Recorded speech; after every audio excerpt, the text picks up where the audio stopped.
Olá, tudo bem? Então, hoje eu estou aqui para falar um pouco sobre esse tema interessantíssimo, conceitos sobre a pessoa surda e sua educação numa perspectiva histórica na Europa e no Brasil. O meu nome é Marcos Abreu, eu sou fonoaudiólogo, professor da Faculdade de Educação São Francisco, FAES, Pedreiras, Maranhão. Vou passar um pouco da história da pessoa surda, e sua evolução até onde eles conquistaram, o que eles conquistaram e como é que está a sua situação atual legal no Brasil e assim por diante. A história resume-se no sofrimento da pessoa surda, porém com ganhos, com decepções e com o desenvolvimento dessas pessoas. Vamos lá? Então, o conceito. Quem são essas pessoas surdas? Como está no slide, antes de começarmos nossa caminhada para o aprendizado da história do surdo, é importantíssimo que você compreenda que esta língua não é a língua de um país, mas é a língua de um povo que se autodenomina de povo surdo. Os surdos deste povo são pessoas que se reconhecem pela ótica cultural e não medicalizada. Possuem uma organização política de vida em função de suas habilidades. Neste caso, a principal é a habilidade visual, o que gera hábitos também visuais e uma língua também visual. Então, assim, a comunidade surda, pessoal, elas gostam de ser chamadas de surdas mesmo. Desculpe aqui pelo impasse. Então, elas gostam de ser chamadas de surdas. Como o próprio texto aqui do slide diz, que o povo o povo surdo se autodenomina de povo surdo, de surdos. Eles não têm a ótica, eles não têm uma ótica medicalizada, eles têm uma ótica mais de maneira cultural. Então eles gostam de ser chamados de surdo, assim como os cegos, eles gostam de ser chamados de cego, e não pessoas com deficiência. Por que são pessoas com deficiência? Quem disse que cego ou surdo é deficiência? Onde está escrito isso? Então nós denominamos, nós colocamos nomes onde não deveriam e aonde deveriam também. Então vamos passar. O surdo na antiguidade. Então, na antiguidade, a educação dos surdos variava de acordo com a concepção que se tinha deles. Para os gregos e romanos, o surdo não era considerado humano, pois a fala era resultado do pensamento. Logo, quem não fala, não pensa. Segundo Aristóteles afirmou, considerava o ouvido o órgão mais importante para a educação e raciocínio. Então, por quê? Porque sabe-se que sem o ouvido não há fala. Nós não falamos, o surdo não fala, o surdo não fala porque não escuta, não é verdade? Então, Aristóteles naquela época, na antiguidade, afirmava esse equívoco imenso, porque não falava, então a fala que era o resultado do pensamento, logo quem não falava, não pensava. Na Idade Média, a Igreja Católica teve um papel fundamental na discriminação no que se concerne às pessoas com deficiência. O homem foi criado à imagem e semelhança de Deus. Ora, Deus era perfeito. Então a pessoa surda nascia com deficiência na audição, ou seja, com surdez. Então como é que ele seria a imagem e semelhança de Deus? Então houve preconceito nessa antiguidade, nessa época. Então a gente vê logo, a gente conclui que desde a antiguidade que o homem vem colocando preconceito na vida das pessoas, de si próprio. A sociedade dividida naquela época em feudos, os nobres casavam-se entre si e geravam filhos surdos. Por não terem uma língua, não se confessavam, eram almas mortais. Então o que acontecia? Os nobres casavam entre si e geravam assim muitas pessoas surdas, porque sabe-se da incompatibilidade genética. Você está tendo filho com a mesma pessoa da família, a probabilidade de um filho nascer com deficiência, com surdez, ou então com alguma outra patologia é imensa. Então, os surdos, por não terem uma língua, não se confessavam, eram almas mortais.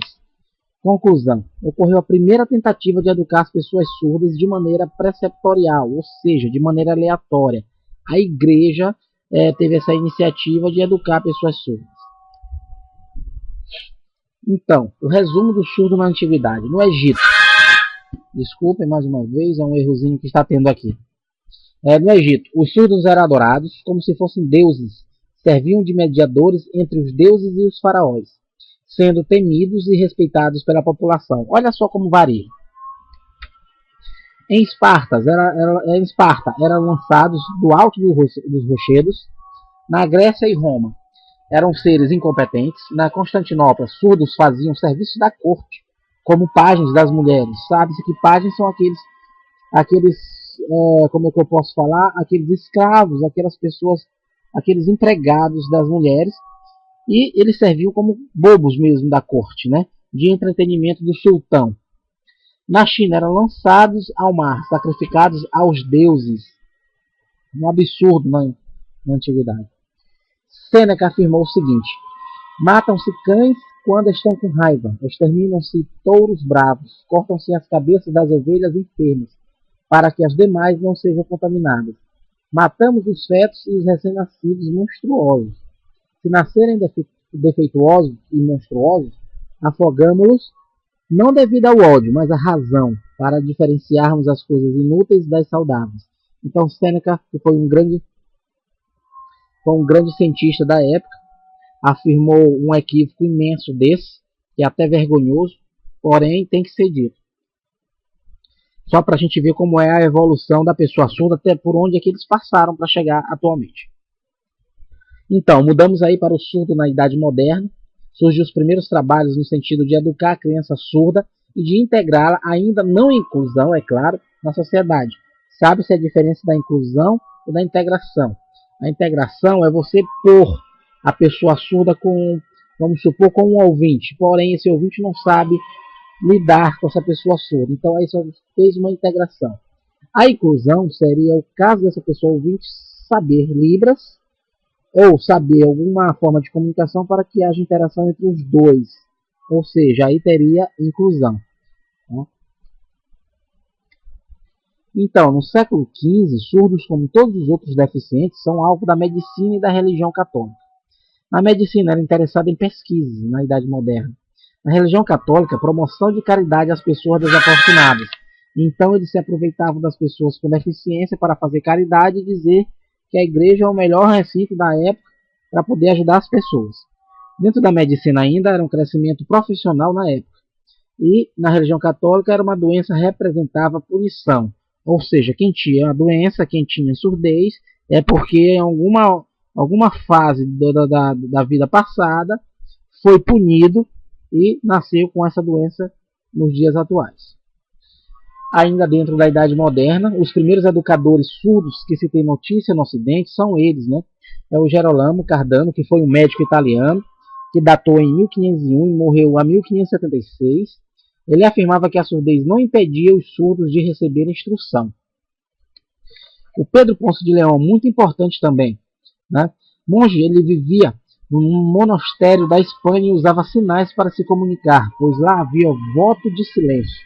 Então, uma vez que havia voto de silêncio, é logicamente que nem toda hora eles iam ficar em silêncio. Então, Pedro Ponce de Leão inventou os sinais, né? Os sinais para que os monges pudessem se comunicar nesse monastério. Uma vez que eles subiam nos montes, lá teriam que fazer voto de silêncio. Stranadová, uma autora checa surda, nos conta em que seu livro, que foi desta forma que teve o registro, pela primeira vez que se fez uso do alfabeto manual. Não, olha só como ela diz: não conversavam entre si em voz alta, porém seus dedos tagarelavam. Eram monges, mas não eram bobos. Ou seja, não poderiam conversar em voz alta, nem conversavam afinal. Mas então eles colocaram sinais, fizeram sinais para conversar. Como ela diz, eram monges, mas não eram bobos. Acredita-se ainda que tal privação de comunicação que existia neste monastério possibilitou a criação de outra forma de expressão, não muito diferente do que observamos na convivência com os surdos. Já no século XVI, Juan Pablo Bunner investiga esse alfabeto e acredita que os surdos deveriam desenvolver a leitura e a escrita. Idealizou e desenhou os sinais, que foi, na verdade, o alfabeto. Então aí você já vê que teve uma tentativa de começar a fazer uma linguagem de sinal.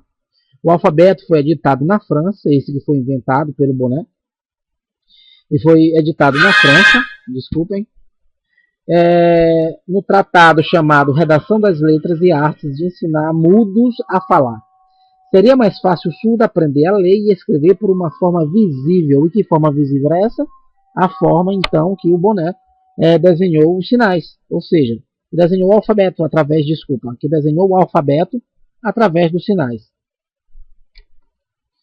Olha aí são umas imagens do alfabeto francês. Linguisticamente falando, muitos sinais francês parecem demais com os sinais da língua brasileira, da língua de surdos brasileiras. Vale ressaltar que nós vamos ver que a língua francesa de sinais, aliás, a língua brasileira de sinais originou-se da língua francesa, por isso nós temos muitos sinais, muitas configurações de mão parecidíssimas com a do Brasil. Ainda dentro da modernidade, acho que o computador está com um vírus, aí fica aparecendo essa mensagem, mas desculpa. Ainda dentro da Idade Moderna, tem o Van Helmont, que datou 1614 a 1699. Foi um holandês que defendia a oralização do surdo por meio do alfabeto da língua hebraica, pois as letras hebraicas indicavam a posição da laringe da língua ao reproduzir o som. Ou seja, era a leitura labial e uso do espelho. É uma das técnicas que nós, fonoaudiólogos, fazemos em nossas clínicas, né? Na verdade, a pessoa surda ela desiste rapidamente das terapias devido não ter muito sucesso na questão fonoaudiológica, ou seja, na fala, então elas evadem o consultório da fonoaudiologia. John Conrad, médico também suíço, que datou em 1699 e 1624, aperfeiçoou os procedimentos de Van Helmont, leitura labial, uso do espelho e a percepção de vibração da laringe, que são métodos usados até hoje em terapias fonoaudiológicas. Só para deixar bem claro para vocês, que se vocês colocarem a mão no pescoço, na região da laringe, e pronunciar o fonema Z, o fonema Z, vocês vão ver que vai vibrar. E se vocês colocarem novamente e fizerem o fonema S, como se tivesse um pneu secando, vocês vão ver que não vão vibrar. Então, essa é a vibração que o Conrad melhorou, aliás, desculpa, que o Van Helmont melhorou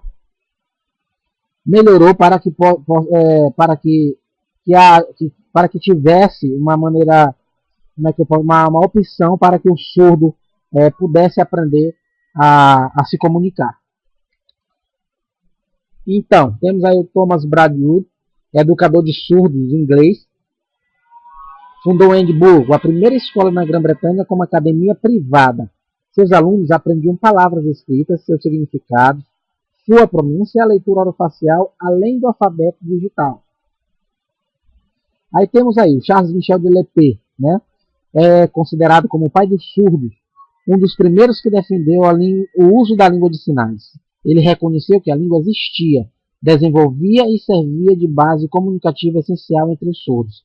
Então, até hoje o Lepé é considerado como o pai do surdo porque ele foi o único que reconheceu que realmente a língua existia, a língua de sinais, que é uma das coisas que os surdos valorizam demais e respeitam. Olha só, aí temos a imagem do Lepé e as suas principais contribuições, que foi a criação do Instituto Nacional dos Surdos Mudos em Paris, que foi a primeira escola de surdos do mundo, reconhecimento do surdo como ser humano, por reconhecer a sua língua, a adoção do método de educação coletiva, reconhecimento de que ensinar o surdo a falar seria perda de tempo, antes que se devia ensinar-lhe a língua gestual, porque, gente, eu vou falar mais na frente também, mas eu vou adiantar aqui para vocês, que a primeira língua da pessoa surda é a língua de sinais. A segunda vem a língua de origem do seu país. Tá? Então é muito mais importante, muito mais interessante você ensinar uma língua mais confortável para uma pessoa do que uma outra que ele não tem a função para exercê-la. Aí nós temos o Graham Bell, já na idade contemporânea, né? Todos nós sabemos do Alexander Graham Bell, o inventor do telefone. Ele foi o defensor do oralismo, né? Mais tarde do AASI, que significa Aparelhos de Amplificação Sonora Individual, aquelas próteses auditivas que nós olhamos em pessoas com deficiência auditiva. E depois o telefone seria um acessório para surdos. Sabe-se todos nós, é válido falar que sabemos que o telefone ele é um amplificador de som. Ele foi inventado para a pessoa surda, né? E o Graham Bell acreditava que os surdos deveriam estudar junto com os ouvintes, não como direito, mas para evitar que se unissem, que se casassem e criassem congregações. Olha só, até hoje os surdos odeiam o Graham Bell. Eles não queriam nem que houvesse amizade entre surdos, para que eles não se unissem, não namorassem, não se casassem, para que não houvesse a expansão de mais surdos, né? Vale ressaltar, como eu pus aí, fiz questão de colocar, que Graham Bell era filho de surda e sua mulher perdera a audição quando jovem. Que dirá se não perdesse, hein, gente? Então, dentro da idade contemporânea, aconteceu um impacto muito grande. Nós vimos que o Lepeu, o pai dos surdos, já tinha inventado uma escola para surdos em Paris, né?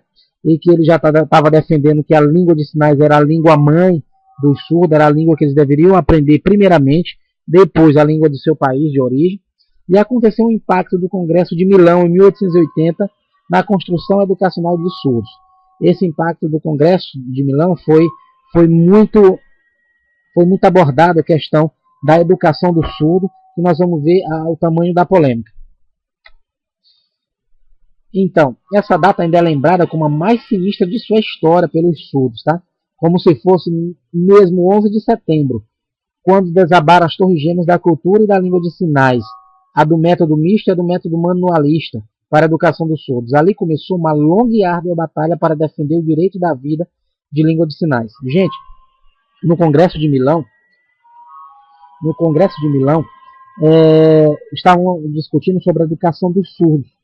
E nessa discussão havia um surdo apenas nesse congresso. Eles estavam discutindo qual era o melhor método para se ensinar um surdo. Se era o método oral, se era o método de sinais, que é o manualista que eles falam, ou o método misto, ou os dois. Então houve uma votação de mais de 200 pessoas. E nessa votação tinha um surdo ainda para votar. Mas eles fizeram favor de tirar o surdo dessa votação, né? E olha só as contribuições e os temas propostos no Congresso de Milão. Vantagens e desvantagens do internato, tempo de instrução, número de alunos por classe, trabalho mais apropriado ao surdo, enfermidades, medidas curativas e preventivas. Isso fora discutido no Congresso. Apesar da variedade de temas, as discussões elas voltaram todo o tempo às questões de oralismo da língua de sinais. Como eu disse para vocês, que a determinação de Congresso, que é a fala, é incontestavelmente superior aos sinais e deve ter preferência na educação dos surdos. O método oral puro deve ser preferido ao método combinado. Ora, então aí só quem escolheu foram só ouvintes. O ouvinte não sabe a necessidade real de uma pessoa surda, não é verdade? Então foi escolhido que o método oral deveria ser o método primeiro ao método combinado, ou seja, o método combinado tanto o oral quanto o de sinais. Quando os surdos já estavam em uma situação diferenciada devido ao DLP que eu falei para vocês agora há pouco, sendo instruídos, educados e usuários de uma língua que lhe permitia conhecimento do mundo, uma determinação mundial lhes colocou de novo em uma posição submissa, que é justamente esse Congresso de Milão. Os surdos do século XX. Durante 80 anos de proibição dos sinais, os insucessos foram notados em todo o mundo, porque não tiveram êxito na questão do oralismo, na questão do falar. Colocar um surdo para falar é complicado. Tem que ser um especialista, tem que ser um fonoaudiólogo para poder estar instalando todos os fonemas, nessa pessoa e para poder ainda colocar em sílabas, depois em palavras, depois em frases e assim por diante. É complicado. O uso de sinais só voltou a ser aceito como manifestação linguística a partir de 1970, com a nova metodologia criada, a comunicação total, que preconizava o uso da linguagem oral e sinalizada ao mesmo tempo. Ainda bem que teve a comunicação total. Fala-se em comunicação total, estamos falando de língua escrita, estamos falando da escrita, estamos falando da linguagem escrita, da linguagem falada, da língua de sinais. Então é tudo que vier ter uma comunicação, né? Então, olha só, a comunicação total que preconizava o uso de linguagem oral e sinalizada ao mesmo tempo. Bilinguismo. O bilinguismo é o método mais usado em escolas que trabalham com alunos surdos, que usa como língua materna a língua brasileira de sinais e como a segunda língua a língua portuguesa, logicamente no caso do Brasil. Então o nome já está dizendo, bilinguismo são duas línguas, né? A educação do surdo no Brasil. O Ernest Rossi, uma história bem interessante. Recém-chegado do Instituto de Paris, ele trouxe o alfabeto manual francês e a língua francesa de sinais.